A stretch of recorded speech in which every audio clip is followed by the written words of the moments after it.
Кытай менен болгон эки келишим тең мыйзамсыз азыр. Эгерде ушундай жол менен кете бере турган болсо, Улан Бердибаевич, мен чечкиндүү түрдө сиздин комитеттин төрагалыгыңызга татыктуу же татыксыз экениңиз жөнүндө маселе коюшум керек болот. Себеби биз күлүп жайнап отуруп, келечектеги урпактардын тагдырын ойноп күлүп чечип коюп атабыз. Мына ошол жыйында алып барган төраганын орун басары дагы мага көрсөтүп бере албайт, кайсы статья бар. Сиз дагы айта албайсыз. Адак Мисанбаевич, мага асылбай сүйлөңүз. Кимге? Мага асылбаңыз, орун басары. Сизге кимге айттым мен? Айтып атпайсызбы, орун басары деп? Сиз жогорку кеңештин төрагасынын орун басары болуп Жок, калдыңыз. бул жерде айтып атпайсызбы? Төрага дагы орун басары деп. Балдар айланайын, аягына чейин уккула сөздү, угуп үйрөнгүлө.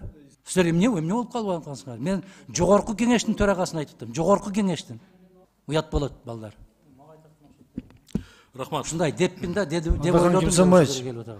Бул Айбек Осмонов депутат. Балдар деп эле онун балаңыздай уруша бербеңиз. Ал урматтуу Айбек Осмонов деген депутат да. Бала биринчи кезекте балдар дегенге сүйүнгүлө. Жигиттер деп, балдар деп, аксакалдар деп, эжелер деп ушинтип айтылат кыргызда. Жумушту баштайлы, урматтуу депутаттар. Болбосо Жок. жабык жыйын кылайлы, эркекче сүйлөшүп алайлы. Жабык эмес, ачык эле жыйын болуш керек бул жерде. Урматтуу депутаттар, Жашыра турган азыр нерсе. өзү биз